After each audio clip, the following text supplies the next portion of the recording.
How to wholesale houses virtually. So basically, you can live the laptop lifestyle, be able to flip houses anywhere that you are, anywhere in the world. Like currently, I'm in San Diego, and my house is in Boise. And you could be just like me, being able to travel the world and be able to flip houses and wholesale houses wherever you are.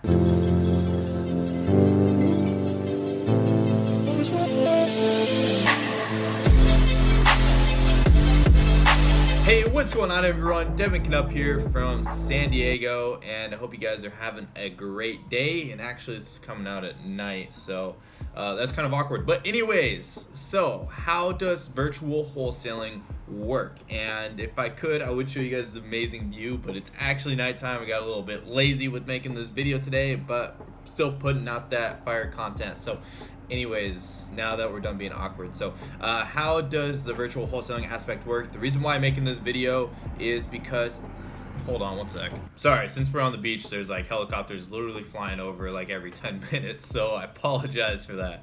But anyways, I keep getting asked, how does virtual wholesaling work? There's been a lot of people asking me, how exactly does it work? How does it differ? How to pick the markets and everything like that. And to be honest with you guys, virtual wholesaling, there really isn't that much of a difference. Now, hold on. Before I jump into it, you do need to understand the basics of real estate wholesaling. So if you have no idea how real estate wholesaling works, I highly recommend that first of all, you go check out this video. Or is it in this corner? I think it's in this corner. This corner right here. Go check out this video and then come back to this video, because you obviously need to understand the basics of wholesaling and how all of that works. But once you understand the basics of wholesaling, the real difference is that instead of doing everything in person and going on appointments and going on meetings, you do everything over the phone and online. Obviously, that's what virtual wholesaling is, but what specifically do you do to do virtual wholesaling? Really, all that it takes is, instead of marketing in your own area, you're going to want to market in other areas, and all of this is super obvious stuff. But I guess for the nitty gritty, what you guys are watching this video for and what you are looking for, the actual specifics, the questions that you guys would have. So you need to market in other areas. So if you're gonna be picking a market, just pick one market. Don't just pick like 10 different markets and try to wholesale in all these different markets from the get-go. Just try to do a different market, or just one single market out there, and don't change until you've closed a few deals out of it and it's kind of automated, or you're just consistently sending marketing out and then you need to do more deals in different markets. But honestly, you can just pick one market and be good with it. And so a lot of the markets that are highly effective for these types of deals are like states in the Midwest. And I haven't made a video yet, but in the near future, I might make a video for you guys on how to do research on which market you should wholesale in. And if I've made that video, I will put it in one of the corners, so that way you guys can go check out that video. But as of right now, I don't have that video up, so if there's a box popping up, that means it's done. If not, obviously I've been too lazy to make it so far. But anyways, so you just pick a market and then just start doing the marketing out there. Really, the marketing strategy is just the same as you would pick a marketing strategy in your local area. If you need advice on marketing strategies, just check out one of my other videos. I have a ton of videos on how to do wholesale marketing, or you can jump inside of my Wholesaling ASAP course, which is down in the description down below. And there is another helicopter. I'll be right back. Now that helicopter flew over again. So then what you're going to want to do is just get on the phone with the sellers, and you're going to have to be very solid at building rapport on the phone with a seller. And really, at the end of the day, it's going to be the same as qualifying a lead whenever you're doing it local. The only difference is you'll probably just want to build more rapport over the phone and let them know, hey, I'm a out of state investor. I like to invest in properties in your area, and we do deals consistently out there, or whatever it may be, whatever the truth is about you. Just tell them at least that you are doing deals inside of their local area and you're looking for properties out there. And then now here's the big catch that a lot of people think that's going to restrict them from doing deals, or they just are uncertain about, is what if they want me to go check out the property? What if they want to meet me up in person? Whatever it may be. To be honest with you guys, if they really, really, really want to see your face and want to see who you look like and everything, if they're that committed, which if they're motivated sellers, shouldn't be a big deal, but it's understandable. You can just jump on Skype with someone or FaceTime them, to be honest. But as far as things go, all you need is to have the seller send you really good pictures of the house.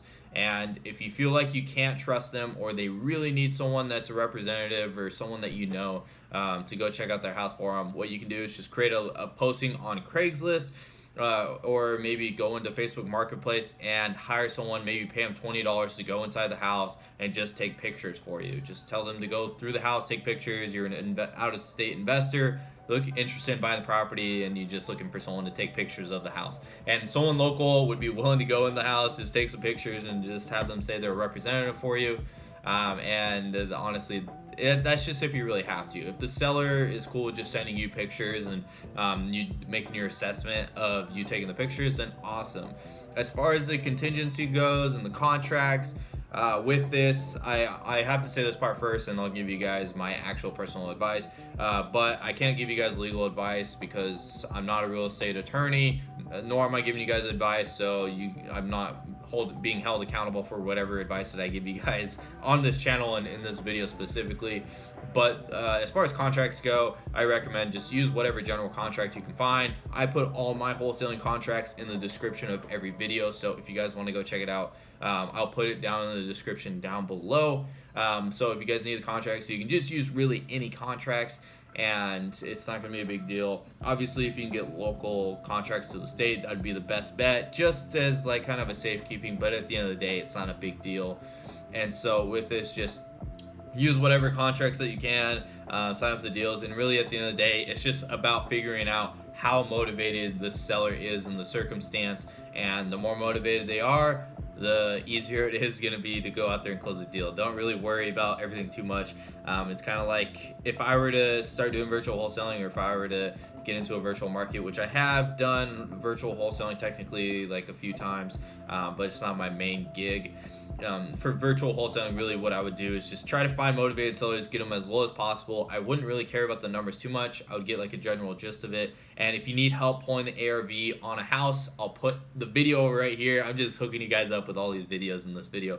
But I'll put the box to go check out that video, and I'll teach you how to pull the ARV. So I'd get that general number, figure out your MAO, and then from there, I would just simply try to get them as low as possible, run the MAO formula, which it'll break it down in this video I'm going to show you guys. And then from there, that's really all you need to do. Like I said before, there's really not that much different stuff going on inside there. As far as like the contracts being signed, that's one thing I forgot to mention. You can just use a mobile notary or like an online notary.